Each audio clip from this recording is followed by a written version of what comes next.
यश राज की फिल्म वीर ज़ारा में हिंदुस्तानी वीर शाहरुख खान और पाकिस्तानी ज़ारा प्रीति जिंटा को दोनों देशों की सीमा ने 22 साल तक अलग रखा। लेकिन सभी सीमा पार प्रेम कहानियों की हैप्पी एंडिंग नहीं होती। 26 साल के हामिद अंसारी मुंबई के बॉलीवुड इलाके वर्सोवा में एक मैनेजमेंट टीचर थे, जो फेसबुक के जरिए एक पाकिस्तानी लड़की पर फिदा हो बैठे, जिसे वो सिर्फ नादिया के नाम से जानते थे। अम्मी अब्बू से हकीकत छिपाने के लिए एक कहानी भी रच डाली। अम्मी अब्बू, मुझे ना काबुल हवाई अड्डे पर एक बहुत ही अच्छी नौकरी मिली है। लेकिन बेटा, यहाँ तो तेरा अच्छा चल रहा है। उस लड़ाई झगड़े वाले इलाके में क्यों जाना चाहता है? एक हफ्ते बाद 5 नवंबर 2012 के दिन जब वो हामिद से काबुल में कॉल करने की कोशिश करती है, पता नहीं फोन क्यों बंद है। परेशान अम्मी अब्बू ने उसका कंप्यूटर खोला और फेसबुक और ईमेल अकाउंट खुले पाए, जिससे उन्हें सच्चाई का पता लगा। मेरे वालिद को हमारे रिश्ते के बारे में खबर हो गई है। क्या? कैसे? मेरी बहन ने हमारे बारे में बताया। अब किसी और से मेरी निकाह पक्की कर दी गई है। मैं ऐसा नहीं होने दूंगा। मैं वहां आकर तुम्हारे अब्बू से तुम्हारा हाथ मांगूंगा। मुझे यकीन है कि वो इनकार नहीं करेंगे। ये उनकी आखिरी ऑनलाइन बातचीत थी। इसके बाद नादिया का अकाउंट डिलीट कर दिया गया। हामिद का दिल टूट गया। नादिया के बिना मैं मर जाऊंगा। तकलीफ ये थी कि लड़की पाकिस्तान के खैबर पख्तूनख्वा के कोहाड़ जिले की रहने वाली थी, जिनके लिए प्यार व्यार कोई अहमियत नहीं रखता था। लेकिन जिद्दी हामिद इश्क के जुनून में ये समझने के लिए तैयार ही नहीं था। फेसबुक पर उन्होंने एक और कोहाटी महिला ढूंढ निकाली। कहाँ है नादिया? जिंदा तो है ना? मैंने कोशिश तो की, लेकिन कुछ खबर नहीं मिली। हामिद के दिमाग में बस एक ही भूत सवार था, पाकिस्तान जाना होगा। हिंदुस्तानियों के लिए पाकिस्तान का वीजा मिलना वैसे ही मुश्किल है, और खैबर पख्तूनख्वा का वीजा मिलना तो नामुमकिन के बराबर था। आदाब, पाकिस्तान हाई कमीशन। सुनिए भाईजान, मुझे कोहाट का वीजा चाहिए। वहाँ मेरी एक रोटेरियन होने के नाते पेशावर अध्याय से आधिकारिक निमंत्रण लेने में कामयाब रहे। रोटरी क्लब पेशावर को ये बताने में खुशी होती है कि भारत से हामिद अंसारी कोहाट आकर इस शहर के नौजवानों से बातचीत करेंगे, लेकिन पाकिस्तानी सरकार ने फिर भी इजाजत नहीं दी। मार्च में हामिद ने Pakistan India People's Forum for Peace and Democracy के मुंबई कार्यकर्ता जतिन देसाई से मुलाकात की। देखिए जनाब, कोहाट एक संघर्ष क्षेत्र है। इसके अलावा ये जगह ऑनर किलिंग के लिए जानी जाती है। वीजा मिलने का सवाल ही नहीं उठता। बेहतर होगा कि आप लड़की को भूल जाएं। कैसे भूल जाऊं मैं उसे? मैं उससे प्यार करता हूं। उसे पाने के लिए मैं कुछ भी कर जाऊंगा। 3 ऑनलाइन पाकिस्तानी दोस्तों ने फिर उसे दूसरा रास्ता दिखाया। अफगानिस्तान के लिए वीजा लें और काबुल से पाकिस्तान सीमा तोरखम तक टैक्सी लेना। ये सिर्फ 150 किलोमीटर दूर है। पैदल ही सीमा पार करना। वहाँ कोई देखता नहीं। मैं आपको वहाँ मिलूंगा। कोहाट तक पहुँचाऊंगा। शाजिया खान, जो इस्लामाबाद में एक मेडिकल डॉक्टर होने का दावा करती हैं, उन्होंने भी वही सलाह दी। मैं आपको पाकिस्तान का आईडी कार्ड भी दिलवा दूंगी। तीसरी सबा खान भी इसी से सहमत थी। ये फोन नंबर है फ्रंटियर कॉर्प्स के जवान का, वो तुम्हारी मदद कर सकता है। तो हामिद ने काबुल वाली कहानी रचाई, पाकिस्तान की सीमा पार की और उस अत्ता भाई के दिए हुए नंबर पर कॉल किया। 12 नवंबर को उन्होंने कोहाट के पलवाशा होटल से सबा खान को ईमेल भेजा। मैं अत्ता भाई के साथ हूँ। कल देर रात तक पहुँचूंगा। मुझे शाम तक एक नया मोबाइल मिलेगा। तुम्हें इंतला करूंगा। ईमेल का आईपी पता दिखाता है कि ये पाकिस्तान से भेजा गया था। ये हामिद की आखिरी ऑनलाइन निशानी थी। इस दौरान हामिद के परिवार ने सभी 3 ऑनलाइन दोस्तों को ईमेल किया, लेकिन कोई जवाब नहीं मिला। हिंदुस्तान का नंबर कोई उठाता ही नहीं था। बेटी, मेरी तुम्हें मदद करनी होगी। हामिद के पाकिस्तानी दोस्त मेरे कोई फोन का जवाब नहीं दे रहे हैं। आप अत्ता को करो, शायद वो दुबई का कॉल। अत्ता ने जवाब दिया। कोहाट में हामिद का रहने का इंतजाम तो कर लिया था, लेकिन खबर बाहर कैसे निकली पता नहीं। 14 नवंबर को फौजी पुलिस उसे उठाकर ले गए। फौजिया ने उस लड़की के अब्बू को कॉल लगाया, जिसके लिए हामिद पाकिस्तान गया था। उसका हिंदुस्तान में कोई दोस्त नहीं है। वो अब शादीशुदा है। यहाँ फिर से कॉल न करना। जाहिर तौर पर लड़की वन्नी नाम के एक रिवाज की शिकार थी।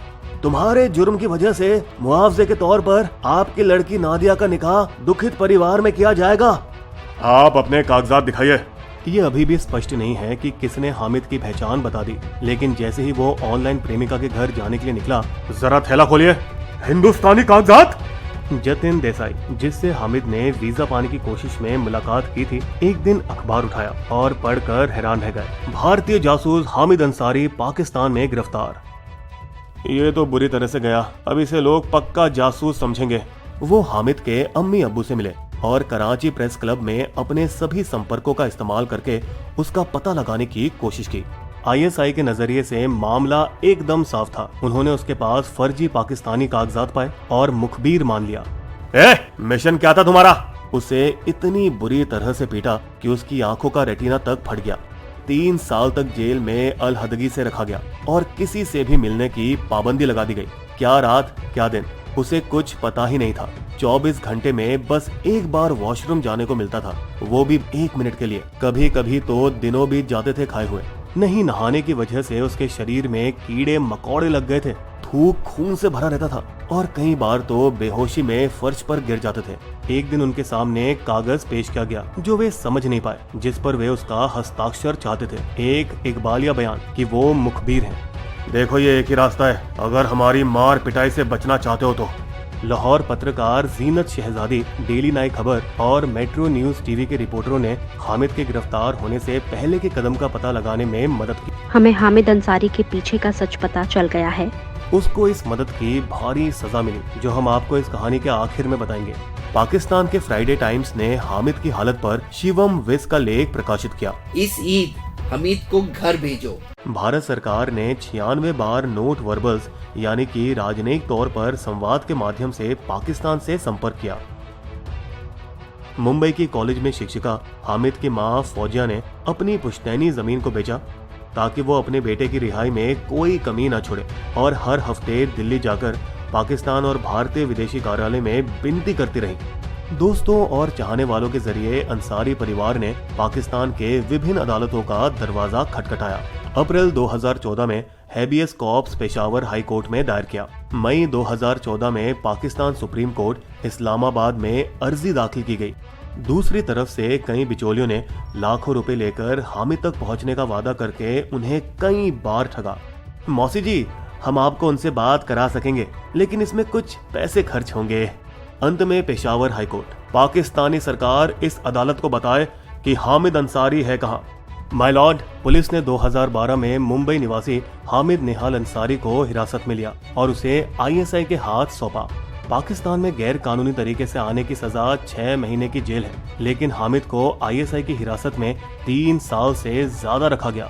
इसके बाद ISI ने उसे पाकिस्तानी सेना के हवाले किया, जिसने फिर उस पर फौजी अदालत में मुकदमा चलाया, जहां पाकिस्तानी वकील रखशंदा नाज और काफी मोहम्मद अनवर ने हामिद की जवाबदेही की।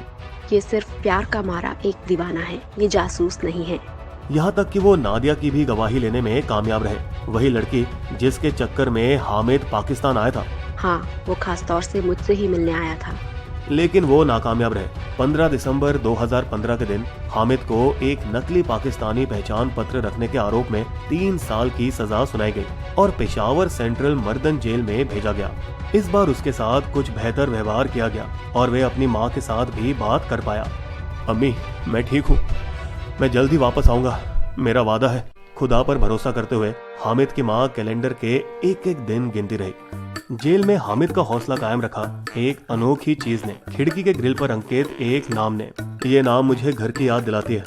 11 दिसंबर 2018 जेल के 3 साल समाप्त होने के कुछ ही दिन पहले भारत ने पाकिस्तान को फिर से याद दिलाया कि सजा पूरी होते ही हामिद को तुरंत भारत वापस भेजा जाए। लेकिन जब तक 2 न्यायाधीशों की पीठ ने उसकी लगातार कारावास पर सवाल नहीं उठाया, उसकी सजा पूरी हो चुकी है। अब किस वजह से उसे अंदर रखा जा रहा है? 18 दिसंबर 6:30 बजे एक ठंडी सर्दियों की सुबह थी जब चलो उठो, तैयार हो जाओ, पंजाब पुलिस के 2 अधिकारियों ने उसे वाघा अटारी सीमा पर पहुंचाया। 2232 दिन के बाद उसने भारत की सीमा की ओर अपने पूरे परिवार को इंतजार करते हुए देखा। जैसे ही भारत की धरती पर कदम रखा, उसके पूरे बदन में एक मोश की भावना उभरी और पहले अपनी धरती को चूमा, इसके बाद अपनी माँ को गले लगाया। हामिद को रिहा करने का कदम करतारपुर गलियारे के उद्घाटन समारोह के कुछ ही दिन बाद हुआ। पाकिस्तान की कोशिश ये है कि अमन के माहौल में भारत पाकिस्तान से बातचीत फिर से शुरू करे। करतारपुर पर बिस्बो की कहानी जरूर देखें। घर पर आकर हामिद बताते हैं, मैं हार मान चुका था कि मैं अब कभी अपने वतन नहीं लौट पाऊंगा, लेकिन कार्यकर्ता, वकील, दोनों तरफ की मीडिया और भारत सरकार ने मेरी पूरी मदद की। विदेश मंत्री सुषमा स्वराज लगातार अंसारी के परिवार के संपर्क में रही और व्यक्तिगत रूप से मामले पर निगरानी रखी। मेरा भारत महान, मेरी मैडम मान। इन 6 सालों में आपने क्या सीखा? फेसबुक पर किसी का भरोसा ना करें, अपने माता पिता से कभी झूठ न बोलें और अपनी सरकार पर पूरा भरोसा रखें। हामिद अंसारी तो जल्द ही एक सामान्य जीवन में लौट आएंगे, नौकरी ढूंढेंगे और इस बार एक भारतीय पत्नी की तलाश करेंगे। लेकिन पाकिस्तान की जेलों में बंद अन्य 39 भारतीय नागरिक कैदी और 482 मछुआरों का क्या होगा? वो क्या कभी अपने घर वापस जा पाएंगे? इस कहानी से जुड़ी एक और कहानी जीनत शहजादी के बारे में बताना बेहद जरूरी है। अंसारी की मदद करने के बाद जब वो अगस्त 2015 में लाहौर में ऑटो रिक्शा से दफ्तर जा रही थी, तब उनका खुलेआम अपहरण कर लिया गया। जुर्म, एक भारतीय की मदद करना। महीनों तक लापता, शायद मारी गई। उसके भाई हुसैन सदमे को बर्दाश्त नहीं कर पाए और आत्महत्या कर ली। आश्चर्यजनक मोड़ पर 2 साल बाद उसे अफगानिस्तान पाकिस्तान के सीमाई इलाकों से आतंकवादी के कब्जे से बचाया गया। अपने जीवित भाई सलमान के साथ आज तक वो छिपकर जिंदगी बिता रही हैं। और अगर आप सोचते हैं कि इस पर तो फिल्म बननी चाहिए, तो आप बिल्कुल सही सोचते हैं। हामिद तो ये भी चाहते हैं कि आमिर खान उनकी भूमिका निभाए। बिस्बो की शायरी, मोहब्बत का मारा था हामिद हमारा। कहानी थी बिल्कुल वही वीर ज़ारा। फंसाया गया फिर सताया गया फिर, परदेश में वो बेचारा गया घेर। दुश्मन वतन में मिले दोस्त भी थे, खुदा के करम से बुरे दिन भी बीते। क्या आपको हमारी कहानी पसंद आई तो सब्सक्राइब करें बिस्बो हिंदी चैनल को और साइड के इस बेल आइकन पे क्लिक करना मत भूलिएगा, ताकि आपको मिल सके हमारे लेटेस्ट वीडियो सबसे पहले। धन्यवाद।